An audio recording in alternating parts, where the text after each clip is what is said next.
Sermon series today based on Psalms, and the whole idea behind it is we want to be authentic with God. And the Psalms give us a voice to be authentic with God, don't they? The Psalms have a lot of complaining, a lot of fighting with God, or a lot of battling with God. And I love that, don't you? That the Psalms give us permission to be angry at God. The Psalms give us permission to be frustrated with God. The Psalms give us permission to complain to God. Because sometimes that's what we feel, and that's right. But also the Psalms take us through those journeys of all our emotions and then ground us again into what's important, our praise and knowledge of how amazing God is. And this time last year, we did like a Vision Sunday, so I thought it would be quite nice to share again a bit of a Vision Sunday to see where we've been and where we're going as a church, and bearing in mind also what the Psalm of today has to share, which obviously we chose quite intentionally for this day. So I thought I'd give a bit of feedback of what's happening in the Church of England and what's been happening with us, and then look at the Psalm together. So this is kind of really bad news what I'm going to share now, but doesn't matter. That we're talking about Psalms, so Psalms are allowed to give bad news and then end up with a bit of a high afterwards. So these are stats from the Church of England. This is Sunday attendance from the last 13, 14 years. So between 2009 and 2022. So this is a Sunday average Sunday attendance. We do October counts and they check. So across the nation, this is what's happening in the Church of England. So there's 40% less people going to church in 2022 compared to 2009. And what's even worse is kids and youth. There's a 48% less young people and kids in the Church of England in 2022 compared to 2009, which is heartbreaking, isn't it?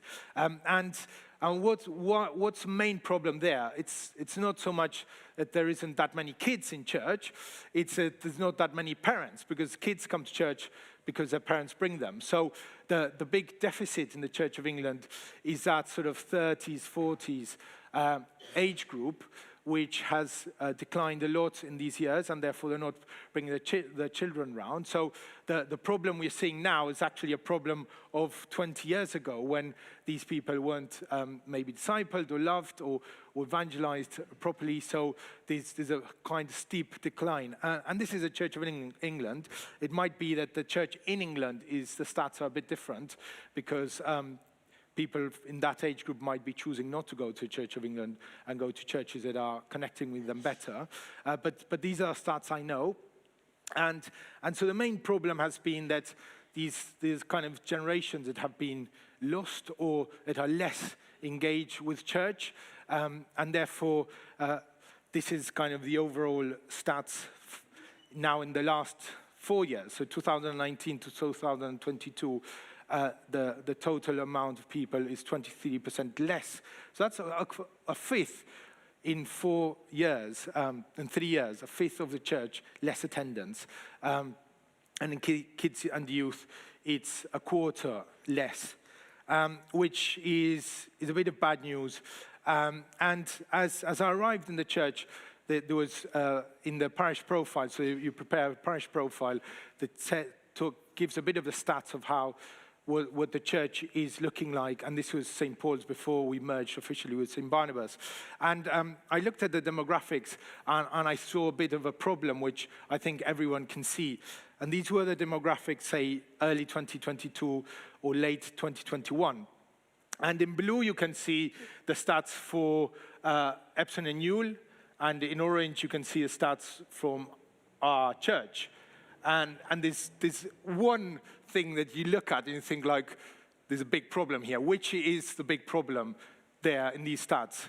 Can you guess? 30s to 39s. So the main thing when I came last year and talked about the vision, we talked about how can we engage better with that group, and even our whole branding had to do with connecting better with that age group. And if you're in that age gap, 30 to 39, can you raise your hand?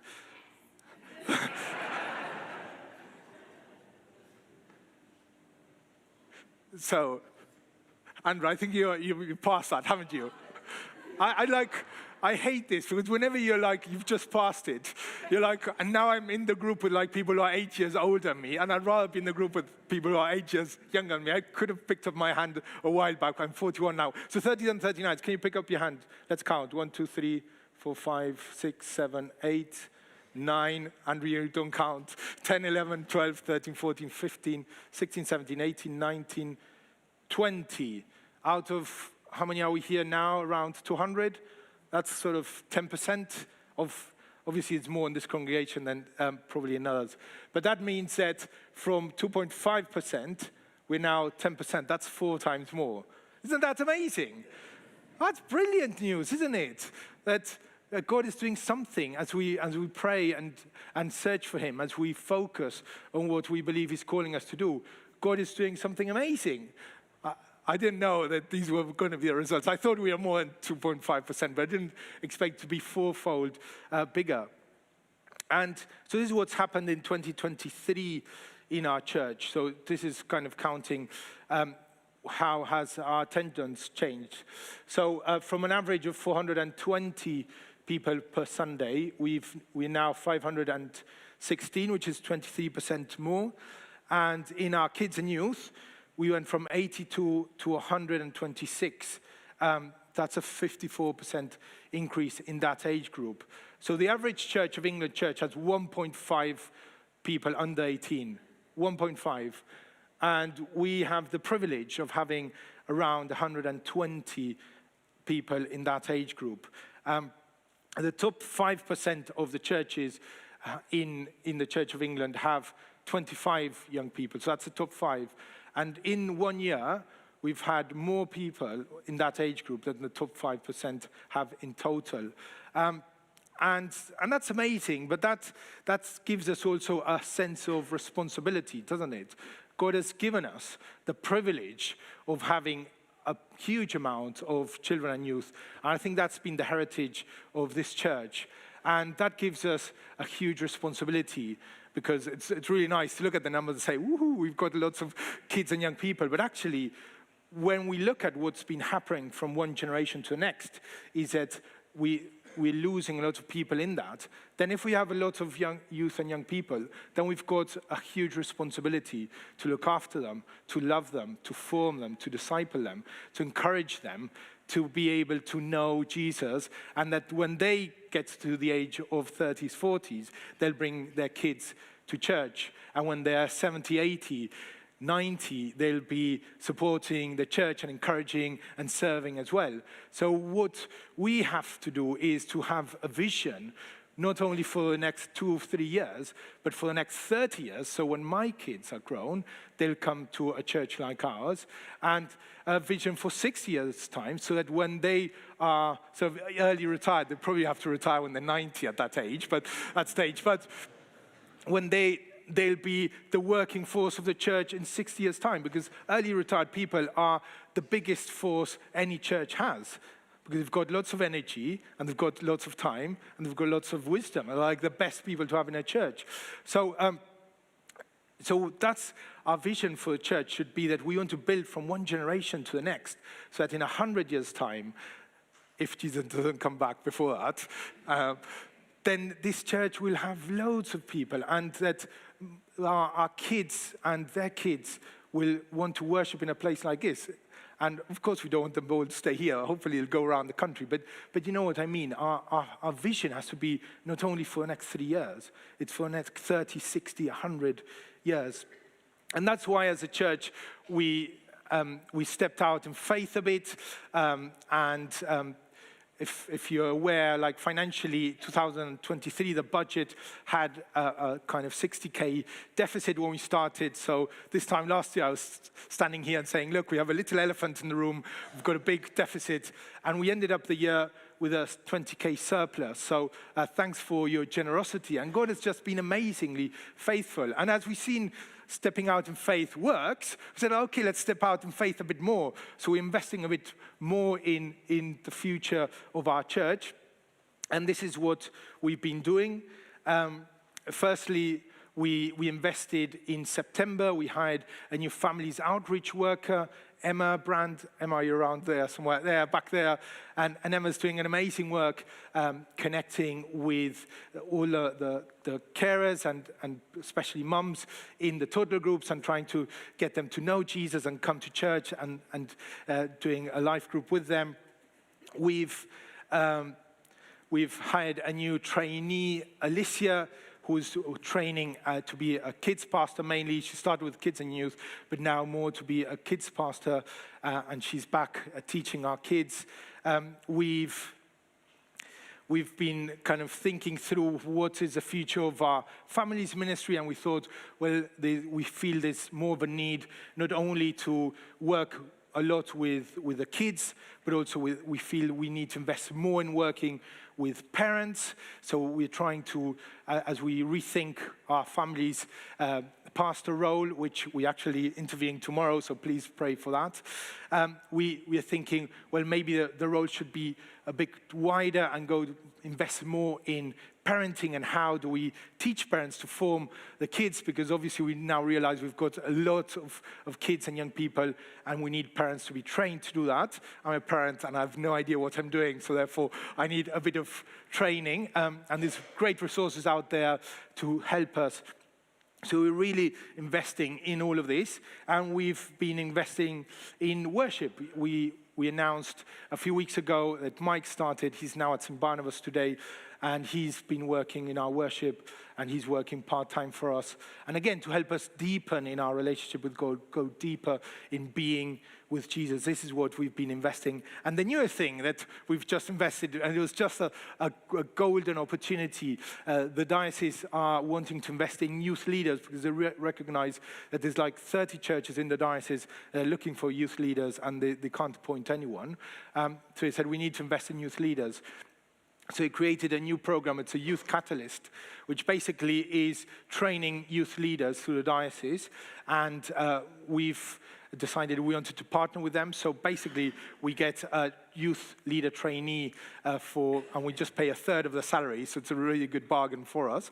And they get trained, they get a degree with the diocese, and it's an amazing course. And we're going to interview in June for that, and hopefully in September have someone who can support Amanda to do more kind of youth outreach, because we don't realize, but Amanda has over 50 young people every Sunday at the back in the evenings, and that's a church in itself. Your standard Church of England church has 25 people now, so that's 2 standard Church of England churches, just our youth on a Sunday, and then there's obviously more of them around.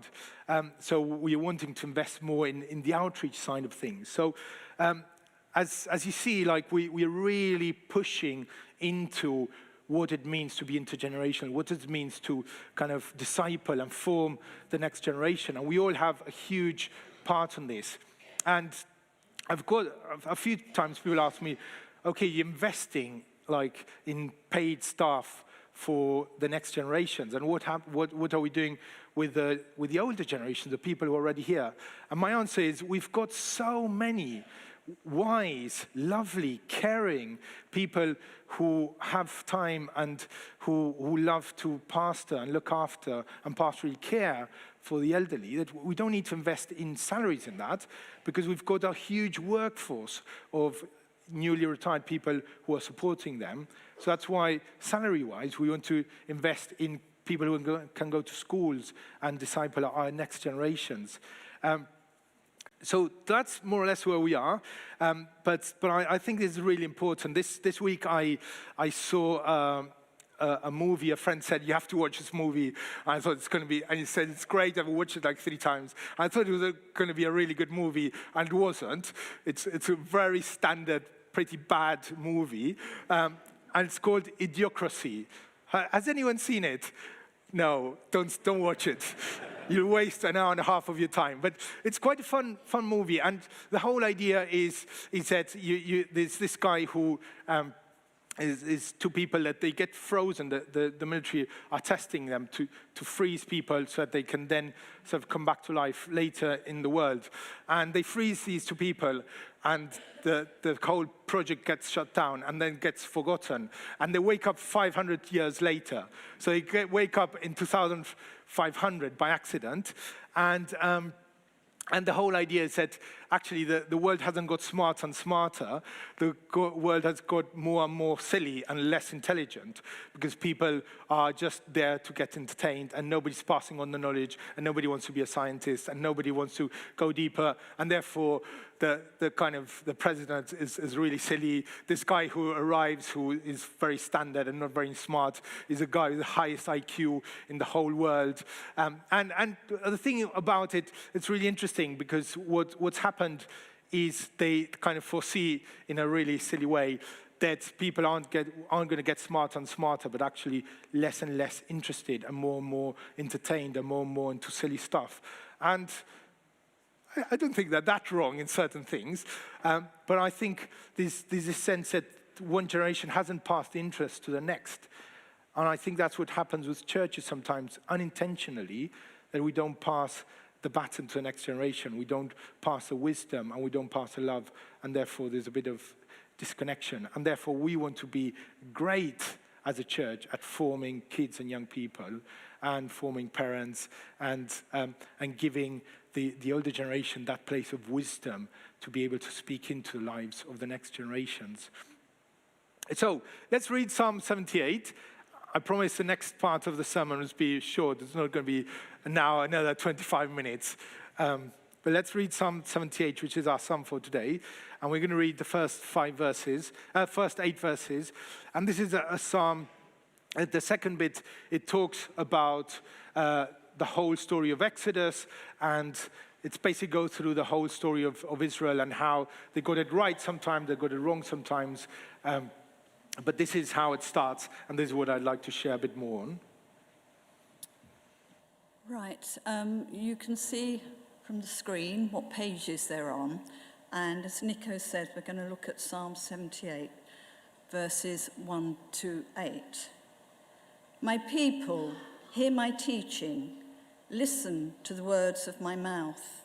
I will open my mouth with a parable.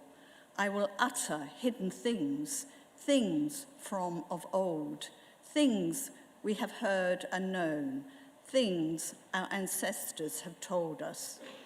We will not hide them from their descendants. We will tell the next generation the praiseworthy deeds of the Lord, his power and the wonders he has done.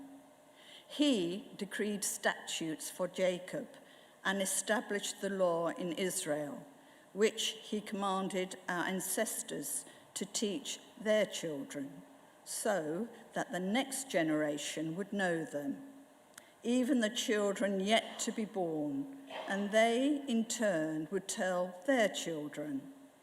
Then they would put their trust in God and would not forget his deeds, but would keep his commands. They would not be like their ancestors, a stubborn and rebellious generation, whose hearts were not loyal to God, whose spirits were not faithful to him.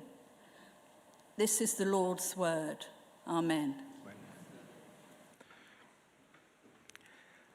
So I love this psalm because it talks about this one generation telling the next generation about the amazing deeds God has done and passing on that baton from one to the next. And in this psalm, we have like 3 groups. We have the ancestors, the people who came before us. There's like the current generation, and then there's the descendants, the ones that are coming after us. And in many ways, we see that in churches as well, even though we wouldn't call we've got the people who've been here for a long time who have already been here for 60, 70 years in church. And and have sort of passed the baton to the next generation, who are the ones who are parenting and sort of discipling their kids. And then we have the generation of the kids. So we've got, usually in churches, we've got like 3 generations worshiping together. And that's beautiful, and that's amazing. But all generations can kind of be of service and of bring life to a church, but they can also bring a bit of difficulty into a church. So the ancestors, the older generation, can be a generation that brings wisdom and can bring encouragement and can remind people of the faithfulness of what God has done in the past. But they can also be a generation that's stubborn and rebellious and selfish and wants to hold on to things. Then there's a kind of the parent generation who can be a really good model of what it means to be a Christian and can teach and can encourage the next generation and the previous generation. But it can also be a bad example. They can also be selfish. They can also discourage. So wherever we are, we've got a role to play. And there's a question there, what role do I want to play in this passing on the baton to the next generation, passing on the wisdom and the love and the encouragement and the enthusiasm of knowing Jesus to the next generation? And at the heart of this psalm, we've got this, and I love this. It says, we will not hide them from their descendants, the great deeds of God. We will not hide them from the next generation. We will tell the next generation the praiseworthy deeds of the Lord, his power, and the wonders he has done. We will not hide it. We will tell it. We will tell them about how amazing God is. We will share with them how great our God is and what he can do in and through us.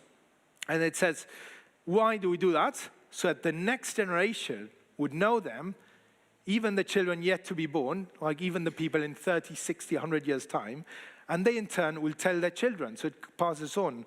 And this is how we form the next generation in the knowledge of who God is.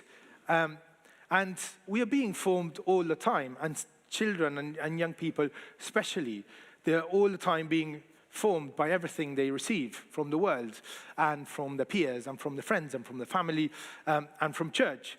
And obviously, the place where they're most receiving is probably school and home, much more than church, because that's where they're being nurtured, that's where they spend most of the time.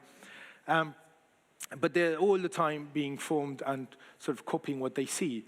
And interestingly, I was looking at sort of stats about how much do people in Britain watch television. And big guess. How many of you would think the average person watches 2 hours of television,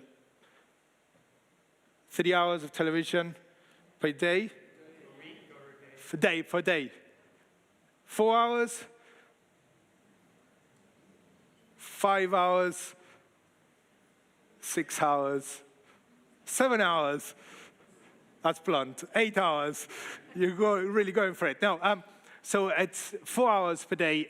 It's people watch television. Young people probably do more like screen time on YouTube or TikTok, but across the ages, 4 hours we're being formed by what we watch on television. And actually, some people who are kind of over 65, the average is more closer to 6 hours. And we're being formed, and we're spending so much time being formed and letting ourselves be formed by all of this. And I question myself, what are we modeling to the next generation if that's what we're doing? What do we want to model? Do we want to become a group of people who will end up in that movie Idiocracy, where our IQ levels are just going down and down, and we're just being entertained? Or do we want to be intentional about sharing and passing the baton of how great our God is and how great it is to serve the people around him and go out in mission and love and invest in the church and invest in what's happening outside as well and invest in charities? What do we want to model? Because at the end of the day, they will follow what we are doing, not what we are saying more than anything else. And I think there's a real question here for us, is what do we want to share with them? What do we want them to see in us that they'll then replicate in the future? And the psalm finishes with this bit and says, then when they hear, when we tell them how great God is, then they would put their trust in God. This is the end goal. The end goal is not for them to know stories, not for them to know every book in the Bible, not for them to know all of this, but actually for them to know God for themselves and trust God and put their trust in God. That's the end goal. The end goal is for them to know who God is and to put their trust in, and would not forget his deeds and would keep his commandments. And I think with this, we all have a part to play in sharing this with the next generation. Whatever your age is, when you're serving in a team, when you're sharing in welcome, when they come in, when you smile and say welcome to church, when they come in and we are sharing hospitality and they can grab a biscuit or they can have some juice, or if they see the band worshiping, or even in our time of communal worship, we've got 2 songs usually where we're all worshiping together. When they see how we engage with God, we're all telling the story, or we're all forming them. We are all helping to form. When they come in and say, I come into church, and they're the most encouraging, the kindest, most loving people in the world. This is the best environment to be in. When the kids see that, then they want to come back. Then they want to stay. Then they want to be part. When they see that we have a heart for mission, and we're hearing from our mission partners, and we're hearing from people going out in mission, they'll be like, oh, this is exciting. This is what I want to do and what I want to be. And it's not easy always, because the kids are like, especially with the biscuits, they're piranhas, aren't they? You put a bowl and it all disappears. And a while back, the hospitality team said, look, you're spending all this money in biscuits, and we put more and they eat more. And I said, just double the budget. Just give them more biscuits. Not because we want them to take 10 biscuits home or whatever. It's because we want them to feel loved. We want them to come to feel that this is a place of generosity and love and acceptance, and where it doesn't matter if they had too many biscuits. Then parents can tell them off. It's not up to us.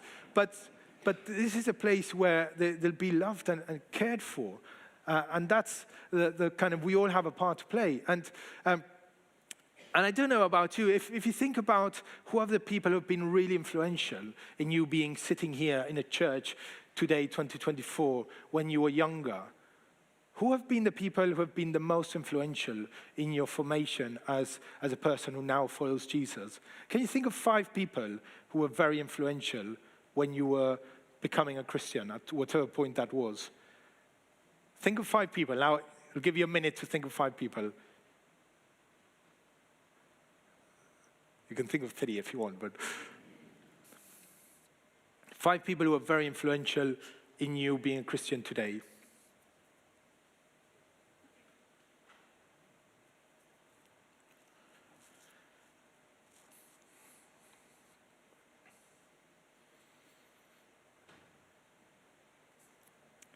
So you can continue the exercise at home, but of those people, maybe today, you can send them a little message, email, phone call, and say, thanks. I was thinking about my life when I became a Christian, and you were a big part of it.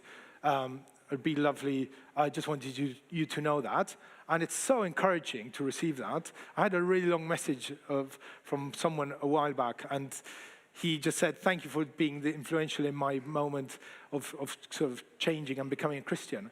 And it filled me so much. So if you can, message those 5 people or 3. But then the other thing is, from those 5 people, was anyone 10 years older than you? Pick up your hand if there was anyone 10 years older than you in those 5 people. Anyone 20 years older than you? 30 years older than you? 40 years older than you? 50 years older than you? So at least a bunch of us have had someone who's 50 years older than us who was instrumental in us being here today, which means it's a whole church thing. It's for every generation. It's for the person who's 10, who's teaching the one who's 6, and it's for the person who's 90, who's encouraging the parent, who's encouraging the kid directly. It's something for the whole church to pass on the baton to the next generation. So how do kids learn? They learn when there's curiosity, when there's something that interests them, when there's energy and enthusiasm. So we can create that. We can create curiosity. We can create a sense of enthusiasm of following Jesus. But they basically learn by seeing, hearing, exploring, experimenting, and asking. They learn by seeing what we are doing, by listening to what we are doing. So we all have a real kind of important role to play. So I'd like us to just think about this. How can each and every one of us pass the baton? How can each and every one of us love our next generations? What role can we play? And we can encourage them directly. We can encourage the parents. We can serve them. We can give to the church now that we've invested in more roles. We can model following Jesus, just be enthusiastic about our faith, and that's contagious. So what do you want to do? What can you do to pass on the baton of faith so that the next generations can trust in God? What would you like to do? So I'm going to give you a minute to close your eyes and think, what can you do differently? And you don't have to do everything, but just think, how can I be much more intentional about passing the baton of faith to the next generation?